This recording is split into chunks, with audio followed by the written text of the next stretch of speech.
What if everything you were taught about the history of technology was a lie? What if the most advanced metallurgical techniques of the Industrial Revolution weren't invented in 19th century Europe, but perfected in ancient Africa 2,000 years earlier? And what if this earth-shattering discovery was almost lost forever, saved only by a chance encounter between an American anthropologist and a group of elderly African men who held the last fragments of a technological secret that would rewrite history books around the world? This is not a story you'll find in mainstream textbooks. This is not a discovery that fits comfortably into the narrative of technological progress that most of us learned in school. This is the story of the Haya people of Tanzania, who achieved something that shouldn't have been possible with ancient technology, and how their forgotten mastery of steelmaking challenges everything we think we know about human innovation. But before we dive into this extraordinary tale, let me paint you a picture of what the academic world believed about ancient metallurgy before 1978. According to every major textbook, every respected historian, and every metallurgical expert, the story of steel was simple and clear. It was a European innovation. The narrative went like this. Ancient peoples could work with soft metals like copper and bronze, but creating true high-carbon steel required sophisticated furnaces and techniques that weren't developed until the European Industrial Revolution. The consensus was absolute. The technology timeline was set in stone. And then, in the hills of northwestern Tanzania, near the shores of Lake Victoria, that entire timeline was shattered. Picture this scene. It's 1976, and anthropologist Peter Schmidt from Brown University is walking through a Haya village with a group of elderly men. They're speaking in hushed tones about their ancestors, about sacred places, about knowledge that's disappearing with each passing year. Suddenly, they stop beneath a massive tree. One of the elders points to the ground and says words that would echo through the halls of academic institutions around the world. This is Kaija, the place of the forge. Here, our ancestors made steel. Schmidt, originally there to study oral traditions, had no idea he was about to uncover evidence that would completely revolutionize our understanding of ancient technology. He had no idea that beneath his feet lay the remnants of furnaces that had produced high-grade carbon steel when most of Europe was still struggling with basic ironwork. He had no idea that this moment would lead to one of the most significant archaeological discoveries of the 20th century. But here's where the story gets even more remarkable. The Haya elders weren't just telling stories about the distant past. They were offering to demonstrate. These men, some of the last living links to an ancient tradition, still remembered the techniques their grandfathers had taught them. They still knew the secrets of creating temperatures hot enough to produce steel that rivaled anything made in modern European furnaces. What happened next would challenge not just academic assumptions, but fundamental beliefs about technological development, about African capabilities, and about the very nature of human innovation. Because when those elderly Haya men built their reconstructed furnace and lit their fires, they weren't just making steel. They were proving that African metallurgists had mastered techniques that European scientists wouldn't develop for nearly 2 millennia. This is the story of that discovery. This is the story of how oral tradition preserved technological secrets across centuries. This is the story of how one archaeological dig in Tanzania forced the world to confront uncomfortable truths about African innovation and European historical narratives. But most importantly, this is the story of the Haya people themselves, the master metallurgists who achieved the impossible, whose techniques were so advanced that even modern scientists struggle to fully understand how they did what they did. To understand the magnitude of what Peter Schmidt discovered in 1976, we need to understand what the world believed about metallurgy before that pivotal moment. We need to understand just how deeply entrenched the European-centric narrative of technological progress had become, and why the very idea of advanced African metallurgy was considered not just unlikely, but essentially impossible. In the 1970s, the story of steel was taught as a triumphant march of European innovation. Students around the world learned that while ancient civilizations could work with soft metals like gold, copper, and bronze, the creation of true steel, that miracle metal that combined the strength of iron with the hardness of carbon, was a relatively recent human achievement. The timeline was clear and unambiguous. The Hittites had developed basic iron smelting around 1500 BCE.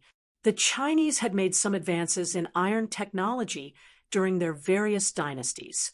But high-grade carbon steel? That was a European story beginning with medieval advances and culminating in the Industrial Revolution. The heroes of this narrative had names and dates that every metallurgy student could recite. There was Henry Bessemer, who in 1856 developed the Bessemer process for mass-producing steel by removing impurities from iron through oxidation. There was Carl Wilhelm Siemens, who in the 1850s created the regenerative furnace that could achieve the high temperatures necessary for quality steel production. These men were giants of innovation, pioneers who had unlocked the secrets of steel and launched humanity into the modern age. But here's what made the discovery in Tanzania so earth-shattering. The Haya weren't just making steel 2,000 years before Siemens and Bessemer. They weren't just achieving comparable results with ancient techniques. They were actually producing superior steel using methods that were, in many ways, more sophisticated than anything Europe would develop until the 19th century. To understand why this was so shocking, you need to understand the technical challenges of steel production. Iron, or in its natural state, contains numerous impurities and has a melting point of around 1,538 degrees Celsius. But reaching that temperature isn't enough. You also need to carefully control the carbon content to create steel rather than brittle cast iron or soft wrought iron. This requires precise temperature control, proper airflow, and an understanding of metallurgical chemistry that seems almost magical when you consider the tools available to ancient peoples. European metallurgists spent centuries struggling with these challenges. Medieval blacksmiths could create steel, but only in small quantities and with inconsistent quality.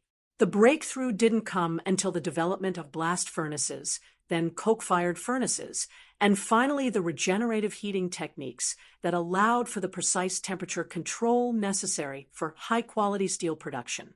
So when academic papers began circulating in 1978 about African metallurgists who had somehow achieved temperatures of 1,800 degrees Celsius, temperatures that wouldn't be reached in European furnaces for another 18 centuries, the response was predictable: skepticism, disbelief, and in some circles, outright hostility. The implications were too staggering to accept easily. If the Haya had indeed mastered advanced steel production 2,000 years ago, it meant that African metallurgists were achieving technological breakthroughs while European ironworkers were still struggling with basic techniques. It meant that the narrative of technological progress flowing from Europe to the rest of the world was not just incomplete, but fundamentally backwards in at least this crucial area. But the evidence was mounting, and it was impossible to ignore. Peter Schmidt and his colleague Donald Avery from Brown University weren't fringe researchers or amateur archaeologists. They were respected academics publishing in the journal Science, one of the most prestigious scientific publications in the world. Their claims weren't based on speculation or wishful thinking, but on rigorous archaeological evidence, radiocarbon dating, and actual demonstrations of the ancient techniques. The Haya discovery represented something that the academic world was struggling to process: clear, undeniable proof that African technological innovation had reached heights that European scholarship had declared impossible for ancient peoples anywhere in the world. And this brings us to one of the most fascinating aspects of this entire story: the role of oral tradition in preserving technological knowledge across centuries. While European historical records focused primarily on wars, politics, and religious developments, African oral traditions had carefully maintained the technical details of advanced metallurgy for over 2 millennia. The Hea elders who worked with Schmidt weren't reading from ancient texts or interpreting archaeological fragments. They were drawing on living knowledge passed down through generations of master metallurgists, knowledge so precise and detailed that they could reconstruct working furnaces and produce high-quality steel using only traditional materials and techniques. This preservation of technical knowledge through oral tradition challenges another fundamental assumption of European scholarship, the idea that complex technological information requires written records to survive across generations. The Hea had proven that human memory, when properly cultivated and maintained, could preserve engineering's secrets with a fidelity that rivals any written manual. Peter Schmidt arrived in Tanzania in 1969 with a mission that had nothing to do with metallurgy. He was an anthropologist, fascinated by the complex oral traditions of the Hea people and determined to document their rich cultural heritage before it disappeared under the pressures of modernization. He had no idea that this academic pursuit would lead him to one of the most significant archaeological discoveries of the 20th century. The Hea people of northwestern Tanzania, living along the western shores of Lake Victoria, had always been known for their sophisticated culture. They had complex political systems, rich artistic traditions, and an agricultural expertise that had sustained their communities for centuries.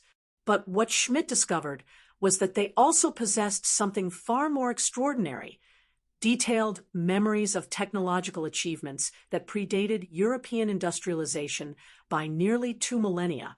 Schmidt's initial work focused on the traditional aspects of anthropological research, documenting kinship systems, recording oral histories, understanding social structures. But as he spent more time with Hea elders, he began hearing references to something that didn't fit the standard narratives of African traditional culture.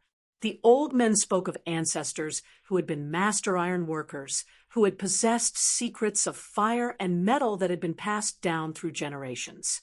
At first, Schmidt treated these stories as cultural metaphors. Every culture has legends about ancestral craftsmen, tales that blur the line between historical fact and mythological embellishment. But the Hea elders spoke with a specificity that was unusual. They didn't just tell stories about ironworking. They described particular techniques, specific materials, precise procedures for achieving results that seemed technically implausible for ancient African technology.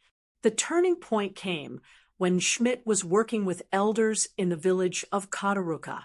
These men, some of the oldest in the community, had begun to worry that ancient knowledge was disappearing. The traditional ironworking practices had ceased decades earlier, replaced by cheaper imported steel from Europe. The young people were no longer interested in learning the old ways. The elders could see that centuries of accumulated wisdom were about to die with them. It was then that they made a decision that would change history. They decided to trust this young American anthropologist with their most sacred secrets. The elders led Schmidt to a place they called Kaija, the place of the forge. It was marked by a massive tree, ancient and gnarled. Its roots spread deep into soil that had been worked by human hands for countless generations.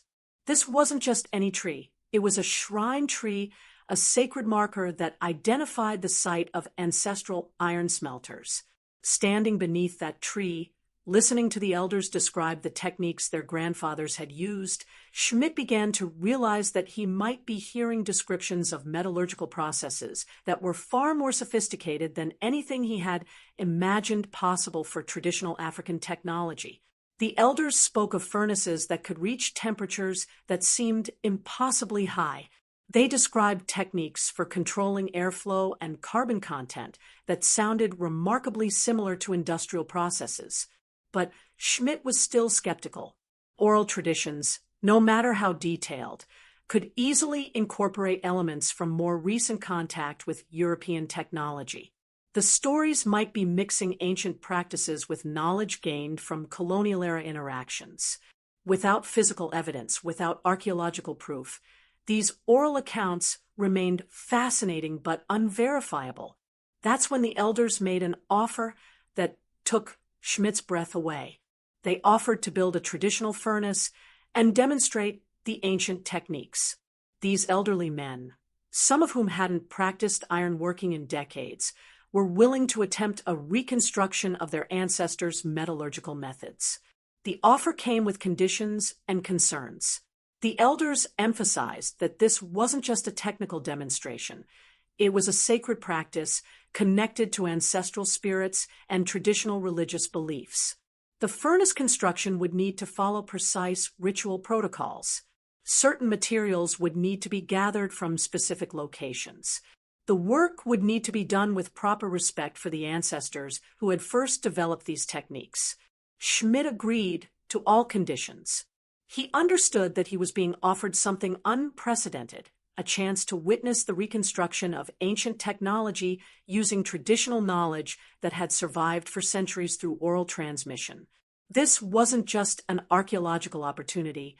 It was a living demonstration of African technological achievement.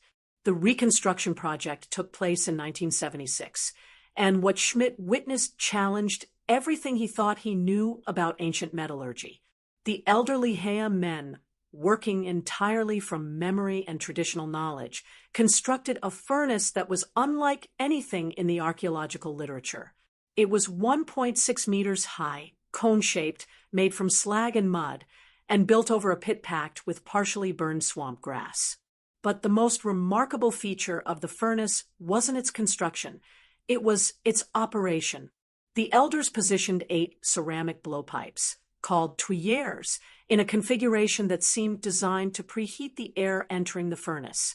8 men, seated around the base of the furnace, operated goatskin bellows that forced air through these preheated pipes directly into the heart of the fire. When the furnace was fired up, something extraordinary happened. The temperatures reached levels that Schmidt's instruments could barely measure, over 1,800 degrees Celsius. The swamp grass provided carbon that combined with molten iron or to produce steel of a quality that rivaled modern industrial production. Schmidt was witnessing something that shouldn't have been possible. These elderly African men, using only traditional materials and techniques passed down through oral tradition, were achieving metallurgical results that European technology hadn't reached until the development of regenerative furnaces in the 1850s. The steel they produced wasn't just functional, it was superior in many ways to the iron and steel being used by their contemporaries 2,000 years ago.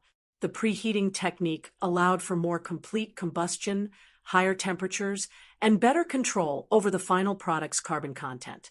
But for Schmidt, the reconstruction was just the beginning. If these techniques were truly ancient, if they had been practiced by Hea ancestors for centuries or millennia, then there should be archaeological evidence. There should be remnants of ancient furnaces, traces of metallurgical activity that could be dated and analyzed. Schmidt's search for that evidence would lead to discoveries that would shake the foundations of archaeological and metallurgical scholarship around the world. Armed with the knowledge gained from the 1976 furnace reconstruction, Peter Schmidt began the most important archaeological investigation of his career. If the Hea elders were correct about their ancestors' metallurgical achievements, then somewhere in the soil of northwestern Tanzania lay evidence that would rewrite the history of technology. Schmidt's search wasn't random. The elders had been specific about locations where their ancestors had worked iron. They spoke of particular sites, some marked by shrine trees like the one at Kataruka, others identified by subtle landscape features that had meaning within Hea traditional knowledge. These weren't vague legends about somewhere in the past. They were precise geographical references to specific places where ancient furnaces had operated. In 1977, Schmidt began excavations near Commando Bay on the western shore of Lake Victoria. The site was designated KM2, and from the very first day of digging, it was clear that this wasn't going to be an ordinary archaeological dig. The soil revealed layers of human activity stretching back centuries, and scattered throughout were fragments that told a story of intensive metallurgical work.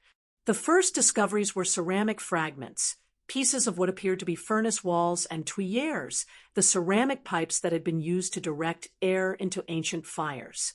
But these weren't crude pottery fragments that might be expected from a traditional African archaeological site. The ceramics showed sophisticated understanding of high-temperature materials science.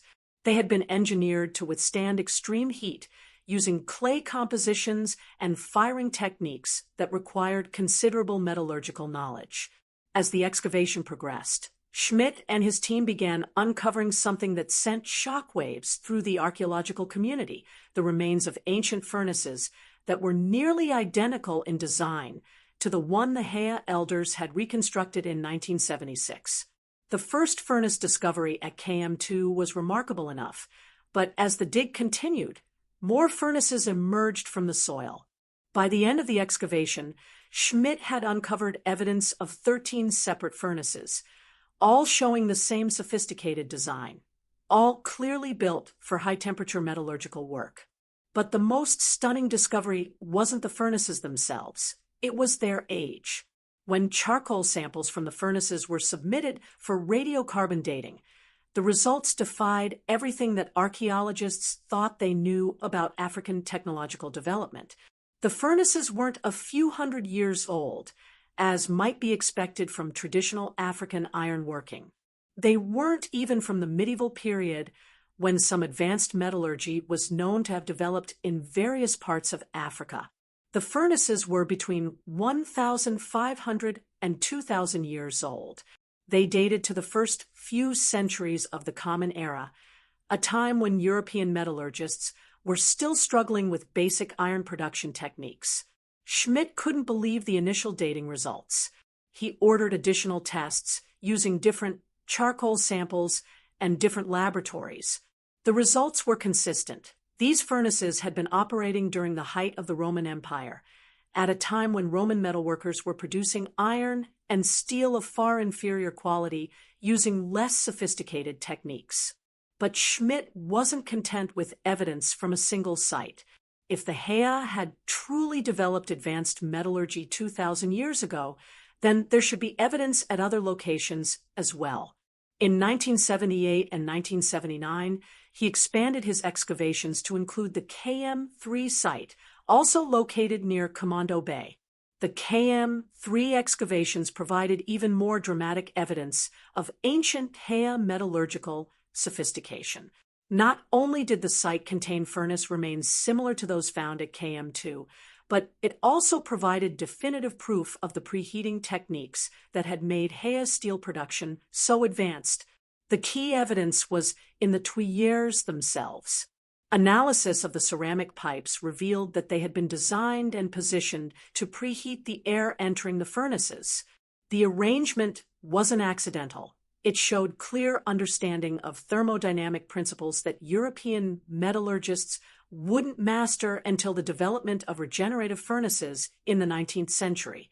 Dr. Donald Avery, a metallurgy professor from Brown University who had joined Schmidt's research team, was initially skeptical of the claims about ancient African steel production. But when he analyzed the archaeological evidence from the excavations, his skepticism turned to amazement. The Hea hadn't just been making iron 2,000 years ago. They had been producing medium carbon steel using techniques that were more advanced than anything known from the ancient world. Avery's analysis revealed that the Hea furnaces had been capable of reaching temperatures of 1,800 degrees Celsius, far higher than any ancient European furnace. The preheating system had allowed for more complete combustion of the charcoal fuel, creating the reducing atmosphere necessary for high-quality steel production. The carbon content of the steel could be controlled by adjusting the amount of charcoal and swamp grass used in the process. But perhaps the most remarkable aspect of Avery's analysis was what it revealed about Hea understanding of metallurgical chemistry. The use of swamp grass wasn't just a convenient fuel source. It was a sophisticated technique for carbon introduction.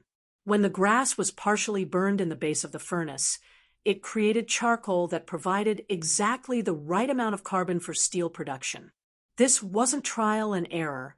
It was systematic application of metallurgical principles. The implications of Schmidt and Avery's discoveries were staggering. Here was clear, undeniable evidence that African metallurgists had developed advanced steel production techniques centuries before similar techniques appeared anywhere else in the world. The radiocarbon dating was unambiguous. The archaeological evidence was overwhelming. The metallurgical analysis confirmed that the ancient Hea had achieved something that European scholarship had declared impossible. But even as the evidence mounted, Schmidt and Avery faced significant resistance from the academic establishment. The idea that advanced metallurgy had developed in sub-Saharan Africa ahead of European techniques challenged fundamental assumptions about technological progress and cultural development. Some scholars argued that the radiocarbon dating must be wrong. Others suggested that the furnaces might have been used for some purpose other than steel production. Still, others claimed that the techniques couldn't have been as advanced as Schmidt and Avery claimed. The resistance wasn't just academic, it was cultural and political as well. In the 1970s, the idea that African technological achievement might have preceded European development in any significant way challenged deeply held beliefs about cultural superiority and historical progress. The Hea discovery forced uncomfortable questions about why such achievements had been overlooked or dismissed by previous generations of scholars. But Schmidt and Avery had something their critics lacked: reproducible evidence. The ancient techniques hadn't just been described in oral tradition. They had been successfully demonstrated. The archaeological evidence wasn't ambiguous or open to alternative interpretation. It was clear and definitive. The radiocarbon dating wasn't from a single sample or a single laboratory. It was from multiple samples analyzed by multiple independent facilities. Most importantly, the Hea discovery wasn't an isolated anomaly. As news of the Tanzania finds spread through the archaeological community, similar evidence began emerging from other parts of Africa. Ancient furnaces with sophisticated designs were discovered in Uganda, Rwanda, and other parts of East Africa. The Hea weren't unique. They were part of a broader tradition of African metallurgical innovation that had been overlooked by European scholarship. To truly understand the magnitude of what the Hea achieved, we need to delve deep into the technical details of their metallurgical process. This isn't just a story about making steel. It's a story about scientific innovation that was so far ahead of its time that even today, metallurgical engineers study Hea techniques with amazement and respect. The secret of Hea steel production lay in their revolutionary approach to furnace design and operation. While metallurgists around the world were struggling with the basic challenges of reaching temperatures high enough to melt iron, the Hea had developed a system that not only achieved the necessary temperatures, but did so with remarkable efficiency and precision. The foundation of their success was the preheating principle.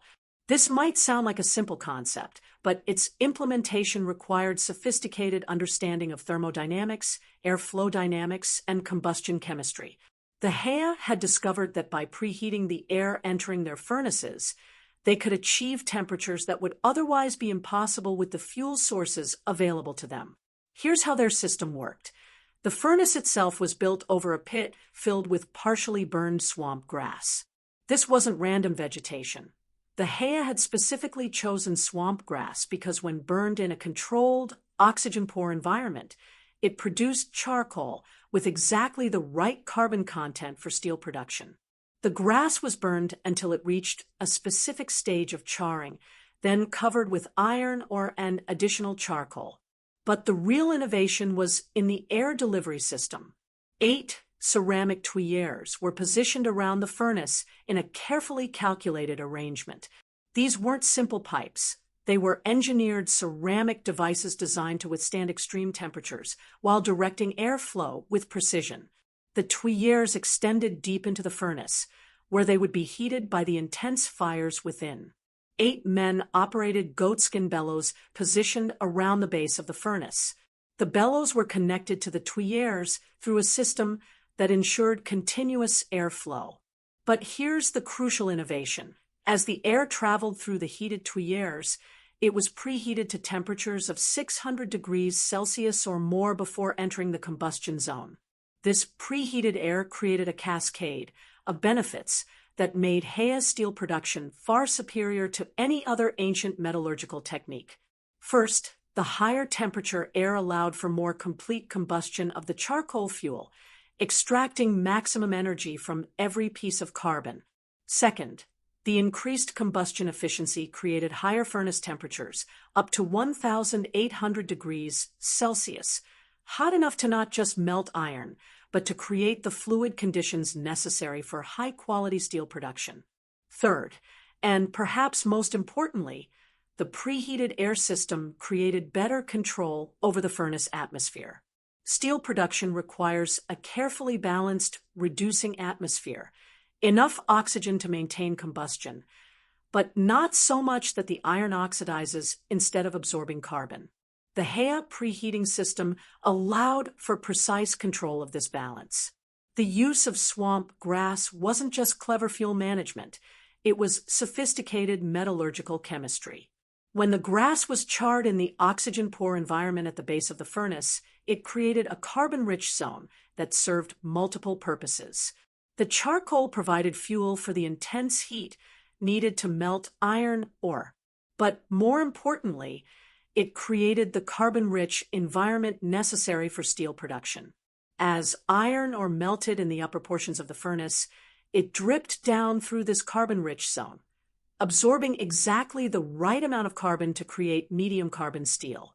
The process was so precisely controlled that the Heya could produce steel with carbon content comparable to modern industrial standards. But the Heya innovations didn't stop with furnace design. They had also developed sophisticated techniques for ore selection and preparation. Not all iron ore is suitable for high-quality steel production, and the Heya had learned to identify and process the specific types of ore that would yield the best results. The ore was roasted before smelting, a process that removed moisture and other impurities while making the iron more receptive to carbon absorption. This roasting was done in specially designed pockets built into the furnace foundation, using waste heat from the main smelting operation. Nothing was wasted. Every aspect of the process was optimized for efficiency and quality. The social organization of Heya steel production was as sophisticated as the technology itself. Ironworking wasn't just a craft. It was a sacred practice connected to ancestral spirits and traditional religious beliefs. The master smelters were highly respected members of society, possessing not just technical knowledge, but spiritual authority as well. The smelting process was surrounded by elaborate rituals and ceremonies. Specific taboos had to be observed during furnace construction and operation. Certain foods couldn't be eaten. Particular behaviors were forbidden. Women were excluded from the immediate area during smelting operations, not because of gender discrimination, but because the process was believed to require a specific spiritual environment. These ritual aspects of Heya metallurgy weren't separate from the technical processes. They were integral to them.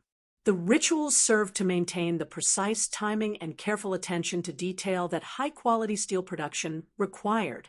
The taboos ensured that smelters remained focused and alert during the critical phases of the operation. The spiritual framework provided the cultural support necessary for maintaining and transmitting complex technical knowledge across generations. The quality of Heya steel was remarkable by any standard, ancient or modern. Metallurgical analysis of ancient Heya steel artifacts reveals carbon content and grain structure comparable to industrial steel produced using modern techniques. The steel was tough, resilient, and capable of holding a sharp edge, perfect for tools, weapons, and agricultural implements. But perhaps the most amazing aspect of Heya steel production was its sustainability. Unlike modern industrial processes that require enormous amounts of energy and produce significant pollution, the Heya system was environmentally balanced. The furnaces used renewable fuel sources. The waste products were minimal and biodegradable, The entire process could be maintained indefinitely without depleting natural resources. When Carl Wilhelm Siemens developed his regenerative furnace in the 1850s, he was praised as a revolutionary innovator who had solved the problem of achieving high temperatures for steel production. Siemens' furnace used a system of heated chambers to preheat air entering the furnace, allowing for the production of high-quality steel on an industrial scale. What Siemens and his contemporaries didn't know was that they were rediscovering principles that African metallurgists had mastered nearly 2,000 years earlier. The Hea preheating system was more sophisticated in many ways than Siemens' design. While Siemens used separate heating chambers that required complex valve systems and careful timing, the Hea design integrated preheating directly into the furnace structure, creating a more elegant and efficient system. The comparison isn't just about technological achievement, it's about innovation philosophy. European industrial development focused on scaling up production, using massive furnaces and enormous amounts of fuel to produce steel in large quantities. The Hea approach emphasized efficiency and quality, using sophisticated techniques to achieve superior results with minimal resource consumption. When Peter Schmidt and Donald Avery published their findings in the journal Science in September 1978, they unleashed an academic earthquake that would reverberate through universities, museums, and scholarly institutions around the world. Their paper, titled Complex Iron Smelting and Prehistoric Culture in Tanzania, presented evidence so compelling and implications so profound that it forced a fundamental reevaluation of human technological history. The initial response from the scholarly community was a mixture of amazement, skepticism, and in some quarters, outright hostility. The idea that sub-Saharan African metallurgists had achieved technological sophistication that wouldn't be matched in Europe for nearly 2 millennia challenged core assumptions about cultural development, technological progress, and historical narrative that had been accepted without question for generations. Dr. Schmidt and Dr. Avery had anticipated resistance to their findings. They knew that claims about advanced ancient African technology would be subjected to intense scrutiny, and they had prepared their research accordingly. Their evidence wasn't based on speculation or wishful interpretation. It was grounded in rigorous archaeological methodology, precise radiocarbon dating, and detailed metallurgical analysis. The radiocarbon dates were unambiguous. Multiple samples from multiple furnaces, analyzed by different laboratories using different techniques, all pointed to the same conclusion. The Hea had been producing high-grade steel between 1,500 and 2,000 years ago. The furnace designs were sophisticated and purposeful, showing clear understanding of advanced metallurgical principles. The steel artifacts found at the sites displayed carbon content and grain structure that could only have been achieved through precise temperature control and atmospheric management. But despite the overwhelming evidence, the academic establishment struggled to accept the implications of the discovery. The resistance came from multiple sources and took various forms, some more subtle than others. From archaeological circles came questions about site integrity and dating methodology.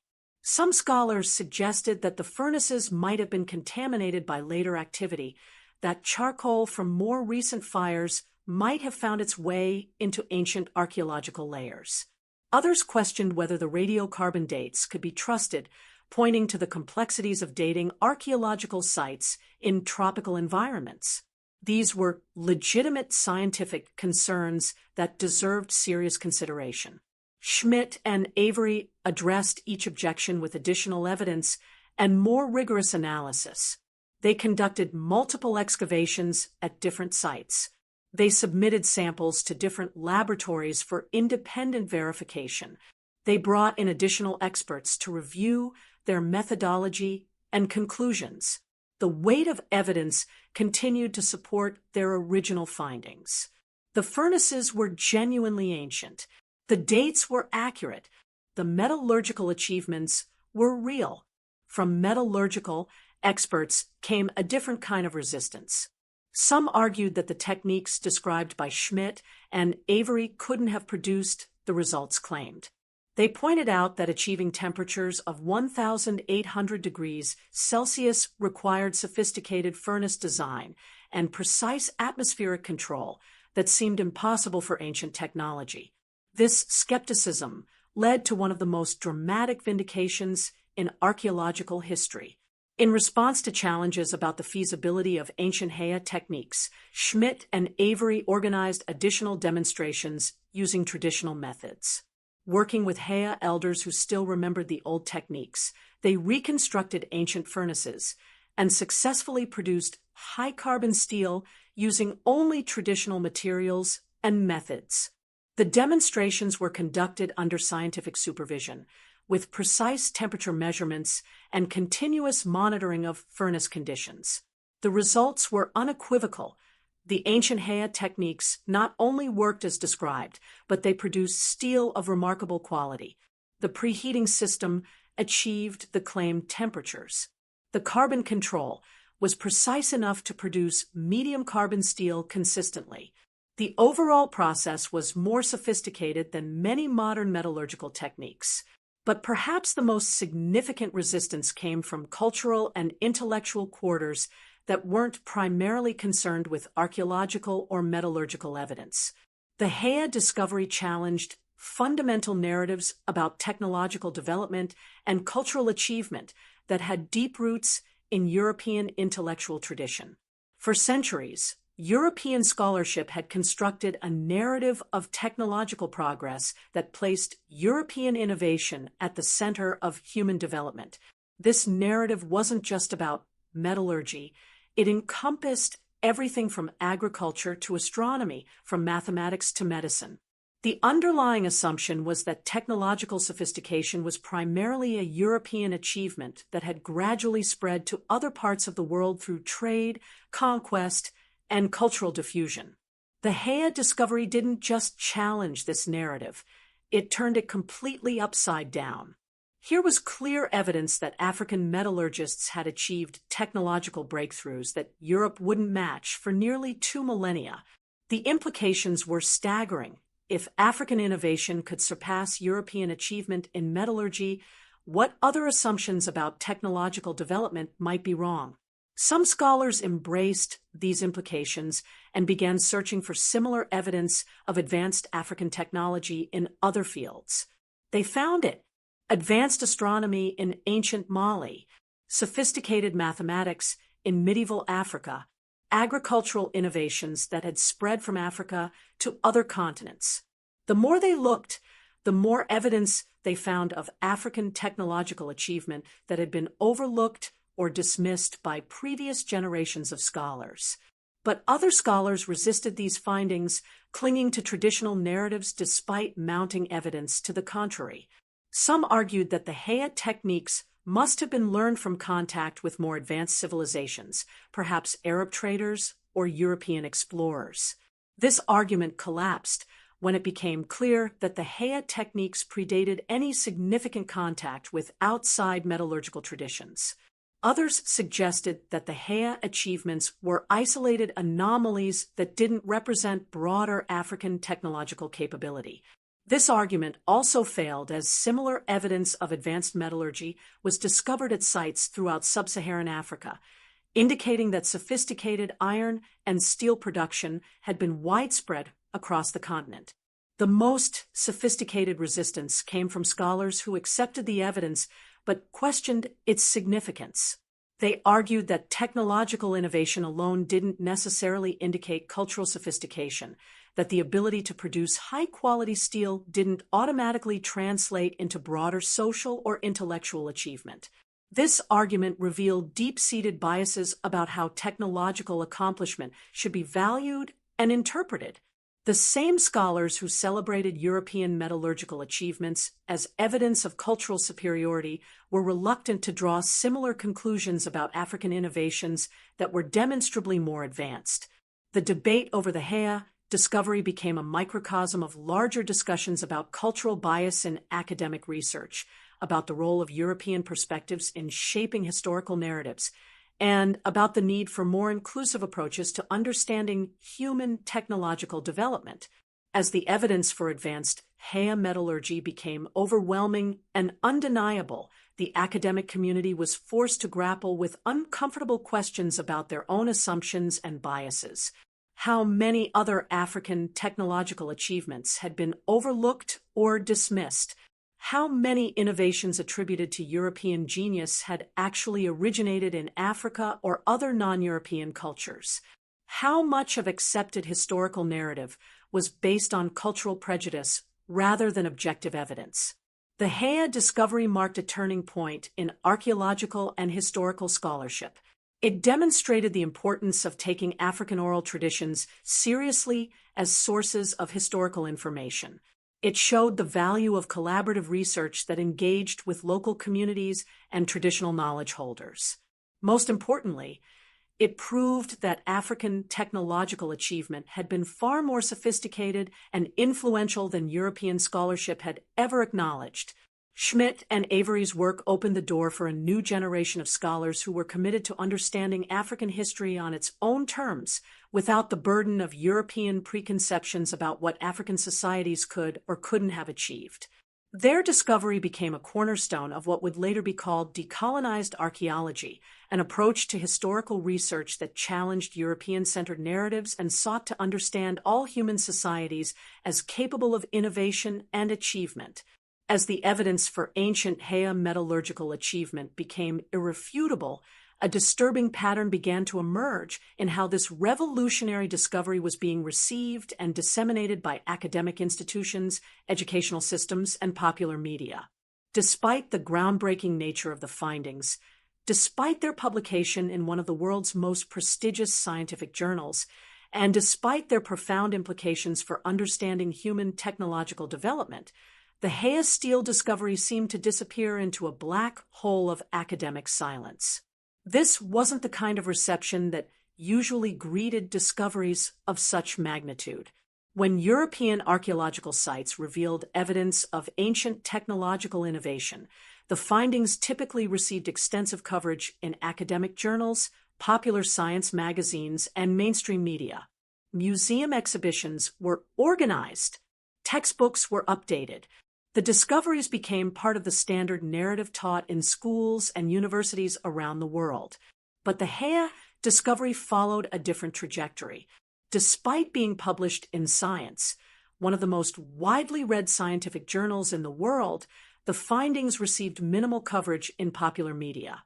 Despite representing a complete revision of metallurgical history, the discovery was largely ignored by textbook publishers.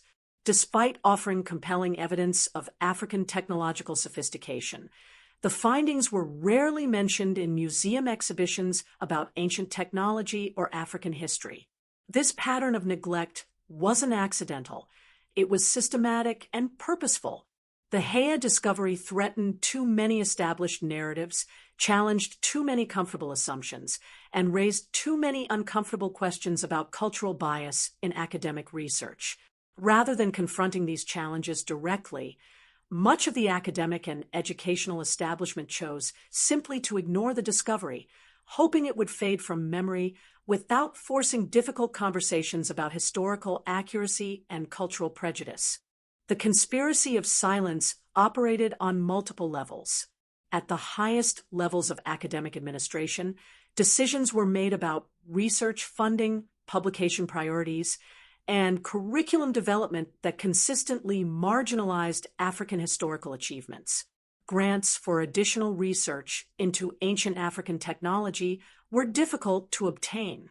Publishers showed little interest in books that challenged European-centered historical narratives. University departments continued to teach metallurgical history as if the Hea discovery had never happened. Museum curators faced particular pressure to maintain traditional narratives. Museums depend on public support and donor contributions, and challenging visitors' preconceptions about African capabilities could be seen as risky. Exhibitions about ancient technology continued to focus on European and Mediterranean achievements, with minimal attention to African innovations. When African metallurgy was mentioned at all, it was typically presented as primitive or derivative, with no reference to the sophisticated techniques documented by Schmidt and Avery. Educational institutions showed similar resistance to incorporating the Hea discovery into their curricula. Textbook publishers were reluctant to revise their accounts of metallurgical history, arguing that the market wasn't ready for such radical changes in historical narrative. Teachers who tried to include information about African technological achievement often found themselves without institutional support or appropriate educational materials. The pattern was particularly stark in popular science communication. While European archaeological discoveries routinely received coverage in magazines like National Geographic, Scientific American, and Smithsonian, the Hea findings were largely ignored by popular science media. When African archaeological discoveries were covered at all, they typically focused on human evolution or ancient Egyptian achievements, topics that didn't challenge fundamental assumptions about African technological capability. This selective attention revealed deep-seated biases in how archaeological discoveries were evaluated and promoted. European sites that yielded evidence of far less sophisticated metallurgical techniques received extensive coverage and academic attention. African sites that demonstrated technological innovations centuries ahead of their time were marginalized and forgotten. The conspiracy of silence wasn't necessarily coordinated or consciously planned. It emerged from the collective actions of thousands of individual scholars, educators, curators, and media professionals who made daily decisions about what research to fund, what discoveries to publicize, what narratives to promote, and what information to include in their work. Each individual decision might have seemed reasonable or neutral, but the cumulative effect was to systematically suppress evidence of African technological achievement. The bias was particularly evident in how the Hea discovery was contextualized when it was mentioned at all. Rather than presenting it as evidence of African technological innovation, scholars often framed it as an anomaly or curiosity that didn't represent broader African capabilities. The sophisticated techniques were described as isolated achievements that had no lasting impact on technological development. Some scholars went further, suggesting that the Hea techniques must have been learned from contact with more advanced civilizations.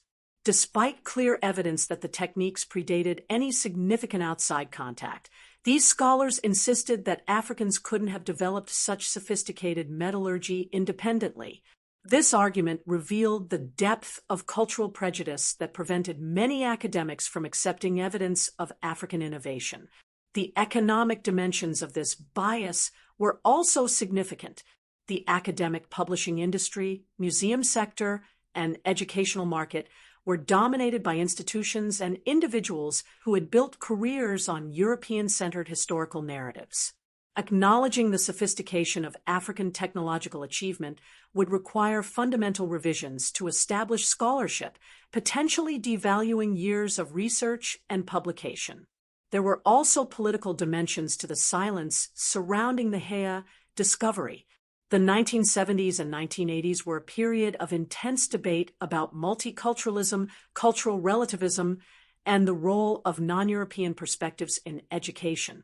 Conservative scholars and politicians worried that acknowledging African technological achievement would undermine Western cultural confidence and educational standards. These concerns were often expressed in coded language about maintaining rigorous academic standards and avoiding political correctness in historical research. But the underlying message was clear. Evidence of African achievement that challenged European superiority was inherently suspect and potentially dangerous. The conspiracy of silence had practical consequences that extended far beyond academic debates. African students in schools and universities around the world continued to learn about the history of technology, as if their ancestors had contributed nothing to human innovation. They learned about European metallurgical achievements while remaining ignorant of far more sophisticated African techniques. This educational bias reinforced stereotypes about African capabilities and contributed to the ongoing marginalization of African perspectives in science and technology. The silence also had implications for contemporary development efforts in Africa. International development agencies continued to operate on the assumption that Africans lacked indigenous technological capabilities and needed to learn modern techniques from European and American experts. The evidence of sophisticated ancient African metallurgy suggested that this assumption was not only wrong, but potentially counterproductive. Perhaps most tragically, the conspiracy of silence meant that many of the traditional techniques documented by Schmidt and Avery continued to disappear. Without academic recognition and institutional support, there was little incentive for African communities to maintain traditional technological knowledge. The old masters died without passing on their skills. The ancient techniques that had once produced steel superior to European alternatives were forgotten and lost.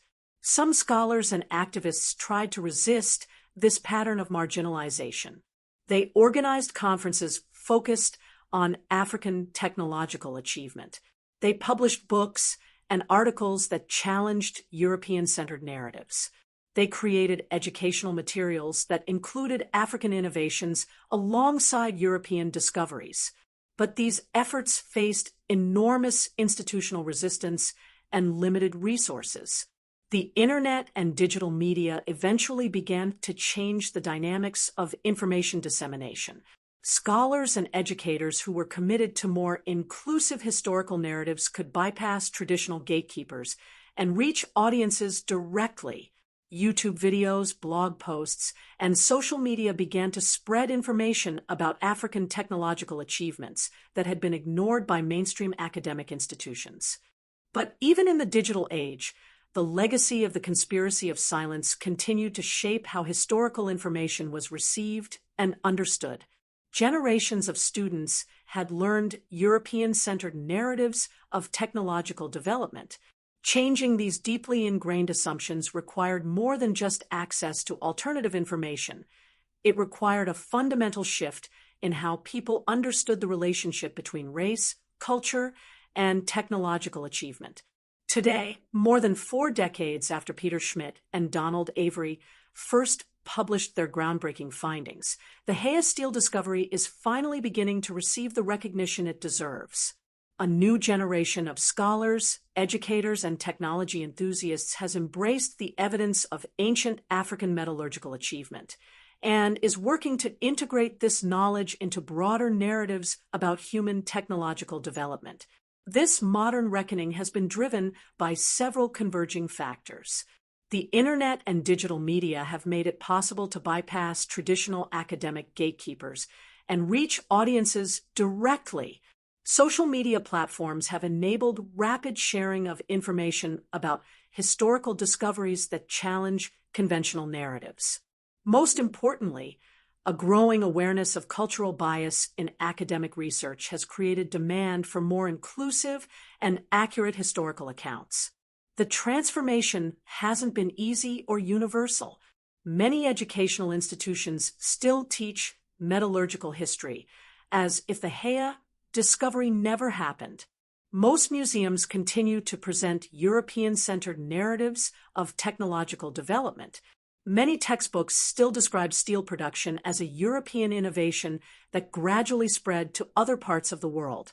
But change is happening, driven largely by scholars and educators who are committed to decolonizing historical narratives and presenting more accurate accounts of human achievement.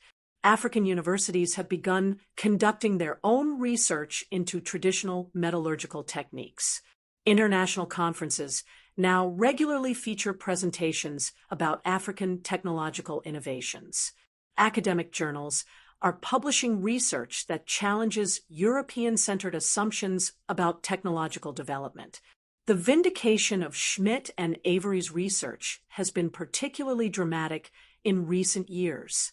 Advanced analytical techniques that weren't available in the 1970s have confirmed and extended their original findings. Electron microscopy has revealed the sophisticated grain structure of ancient Hea steel. Chemical analysis has confirmed the precise carbon content that made Hea steel superior to contemporary European products. Archaeological techniques have uncovered additional sites that demonstrate the widespread nature of advanced African metallurgy. Perhaps most importantly, new research has revealed that the Hea weren't unique. Similar evidence of advanced metallurgical techniques has been discovered throughout sub-Saharan Africa. Ancient furnaces in Uganda, Rwanda, and other East African countries show comparable sophistication. Iron and steel artifacts from archaeological sites across the continent display evidence of advanced production techniques. This broader evidence has made it impossible to dismiss the Hea discovery as an isolated anomaly.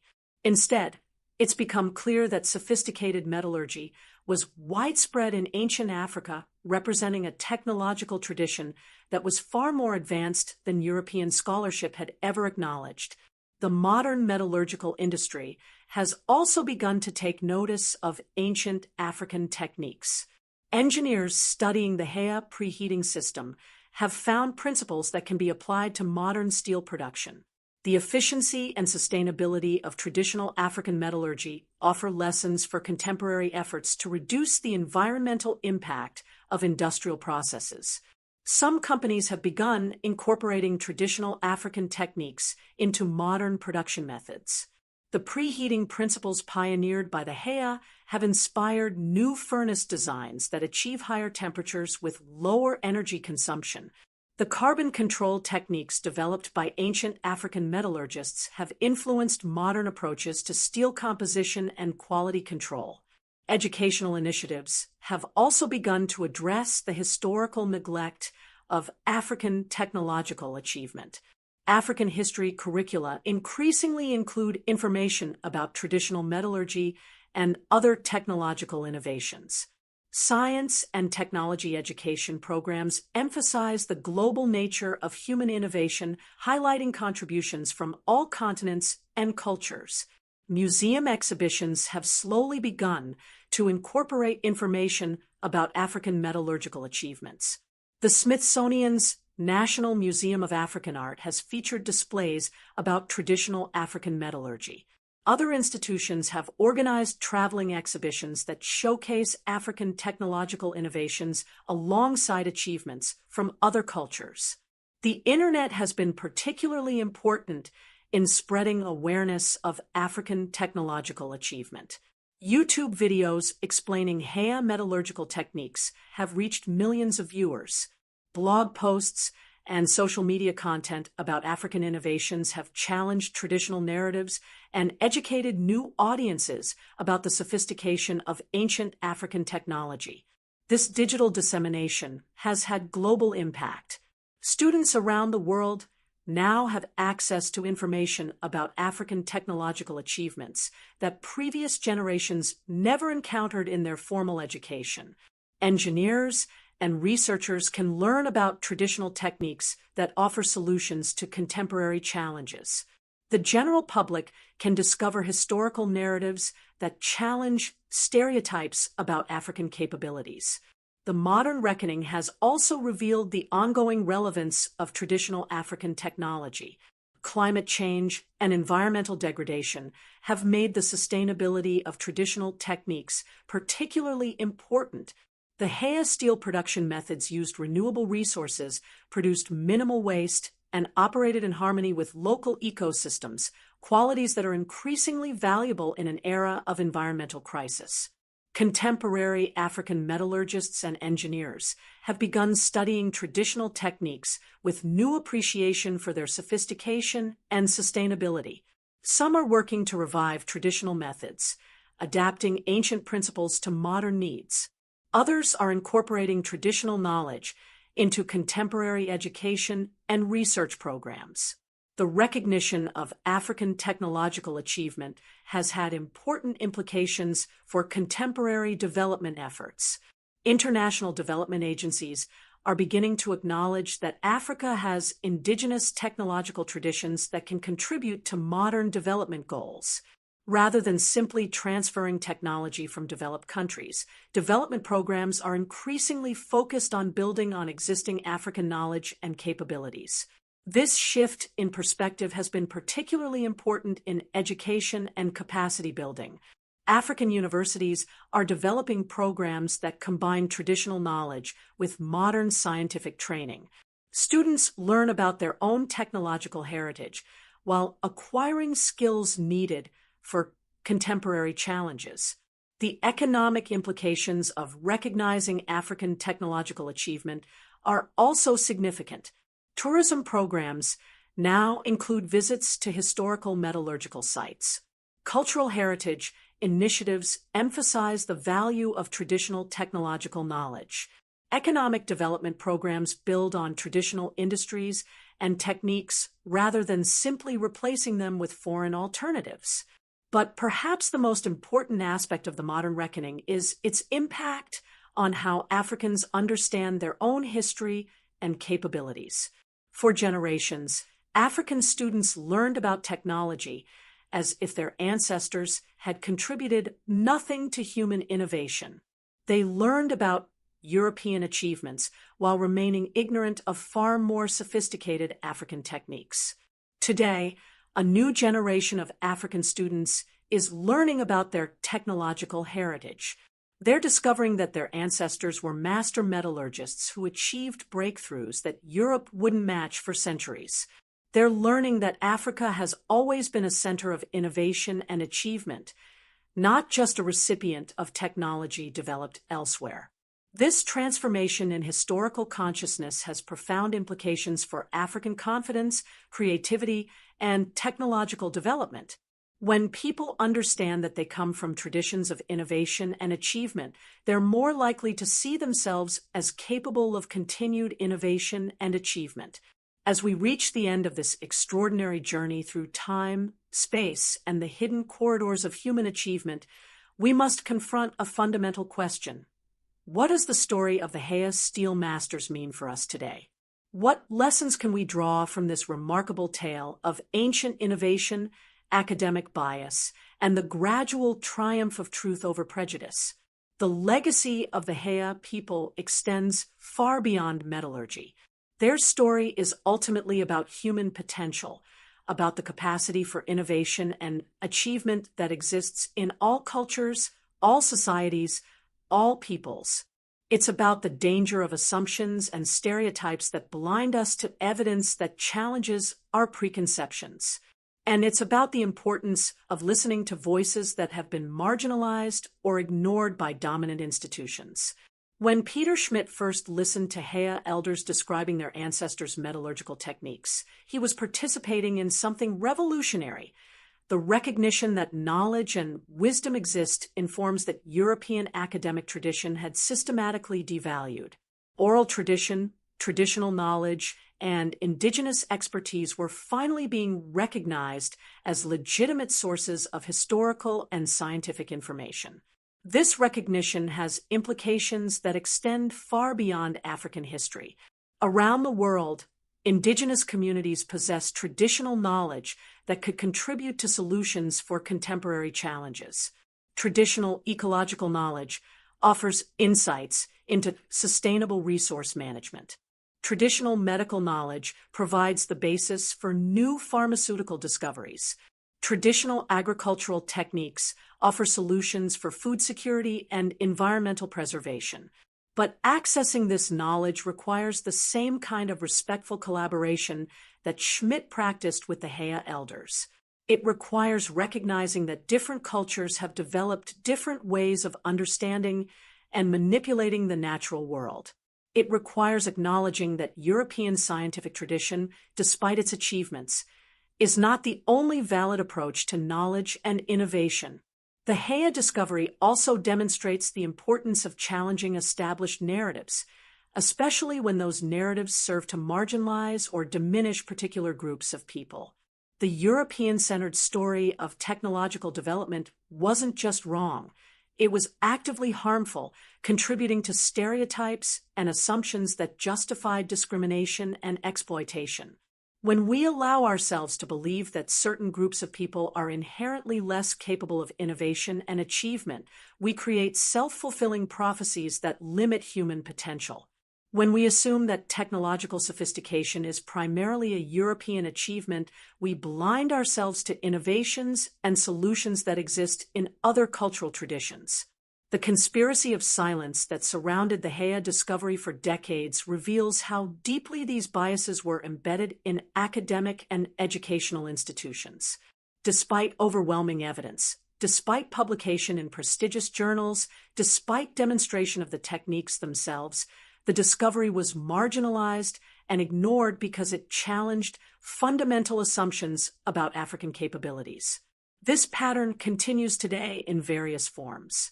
Research that challenges established narratives often faces institutional resistance and funding difficulties. Educational curricula continue to reflect historical biases that privilege certain perspectives over others. Media coverage of scientific discoveries continues to be influenced by assumptions about which cultures are capable of meaningful innovation. But the digital age has created new opportunities for challenging these patterns. Information can now travel around institutional gatekeepers. Alternative narratives can reach audiences directly. Traditional knowledge holders can share their expertise with global communities without depending on academic intermediaries. The Hea story has become a catalyst for broader recognition of African technological achievement. Scholars and educators around the world are discovering evidence of ancient African innovations in fields ranging from mathematics to medicine, from agriculture to astronomy. Each discovery reinforces the same fundamental lesson. Human innovation has always been global, collaborative, and culturally diverse. For contemporary Africa, the recognition of ancient technological achievement has profound implications.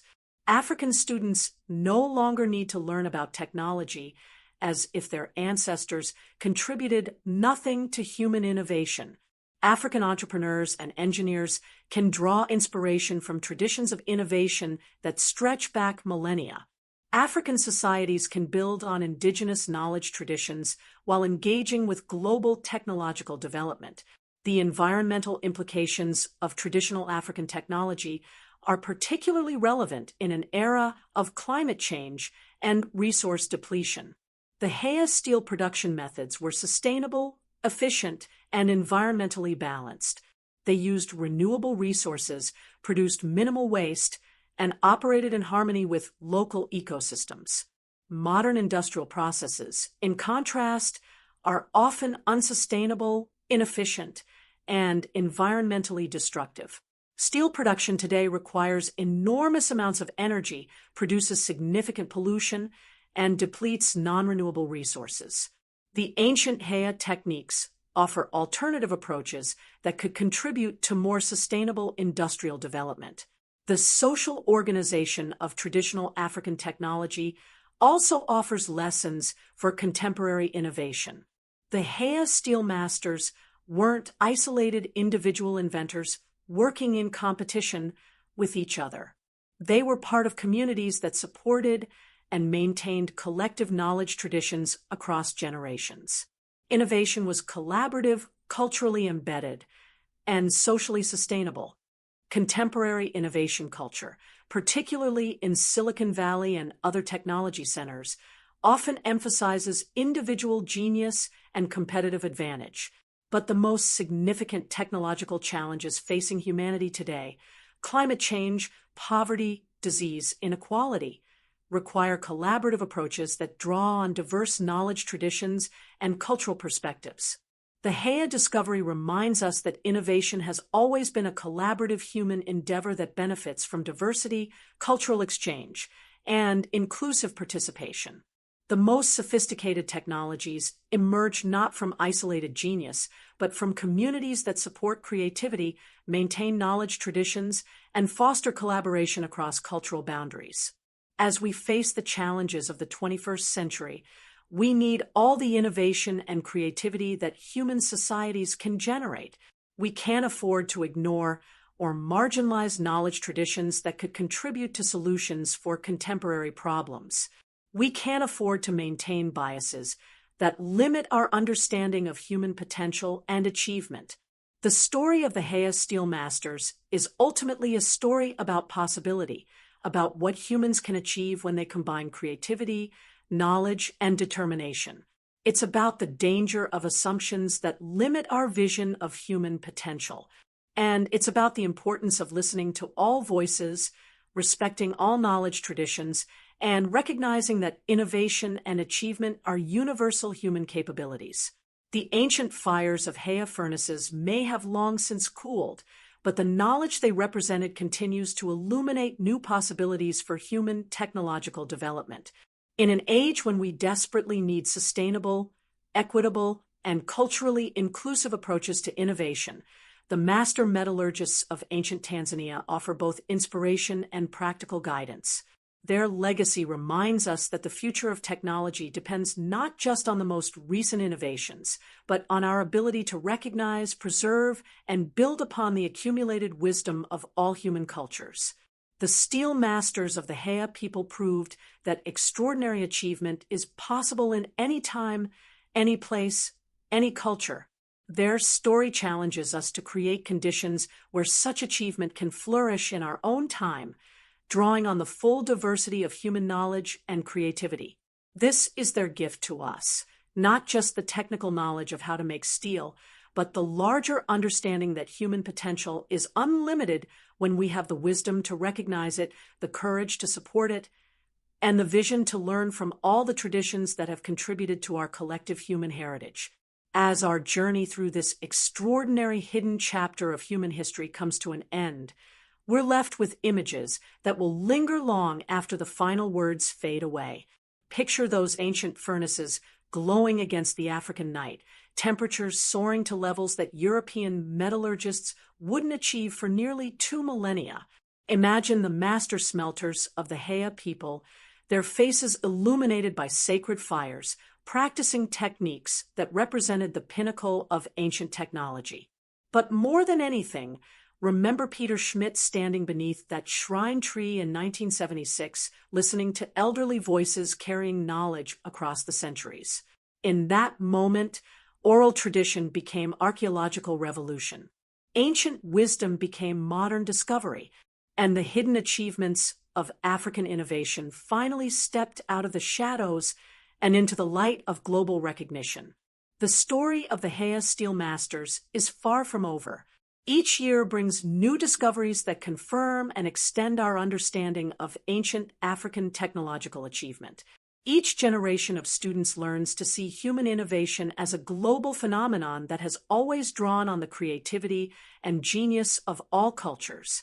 The ancient fires may have cooled, but their legacy burns brighter than ever.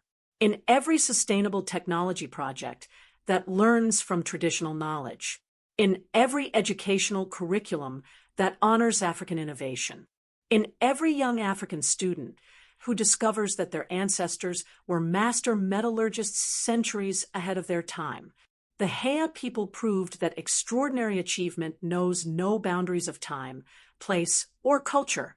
Their legacy challenges us to recognize that the next great breakthrough in human technology might come from anywhere, anyone, any tradition that we have the wisdom to hear and the humility to learn from. This is the eternal flame that the master metallurgists of ancient Tanzania have passed to us. The understanding that human innovation is limitless when we open our minds to all possibilities, honor all knowledge traditions, and recognize that genius wears the face of every culture, every people, every dreamer who dares to imagine a better future. The steel they forged has long since rusted away, but the knowledge they preserved, the boundaries they shattered, and the assumptions they destroyed will echo through history forever, reminding us that the greatest discoveries often come from the places we least expect, carried by voices we failed to hear, waiting for the moment when we finally have the courage to listen. Their story is our story. Their legacy is our inheritance. And their challenge to see beyond the limits of conventional wisdom is the gift that will keep giving as long as humans dare to dream, discover, and create technologies that serve not just profit or power, but the flourishing of all humanity. The master metallurgists of ancient Africa have spoken across the centuries. The question now is, are we ready to listen? If this story has opened your eyes to the hidden achievements of African innovation, you're just beginning an incredible journey of discovery. The Haya steel masters are only one example of African technological brilliance that has been overlooked by mainstream history. Share this story. Challenge the narratives you were taught. Demand that educational institutions include African innovations in their curricula. Support museums and cultural institutions that present the full diversity of human achievement. Most importantly, remember that the same biases that hid the Haya discovery for decades continue to operate today. The next revolutionary breakthrough might be coming from a traditional knowledge holder, an indigenous community, or a marginalized culture that mainstream institutions have learned to ignore. The ancient furnaces of Tanzania have taught us that human genius recognizes no boundaries. The future of technology depends on our willingness to listen to all voices, learn from all traditions, and recognize that innovation and achievement are the birthright of every culture on Earth. The steel masters have shown us the way. Now it's our turn to carry their torch into the future.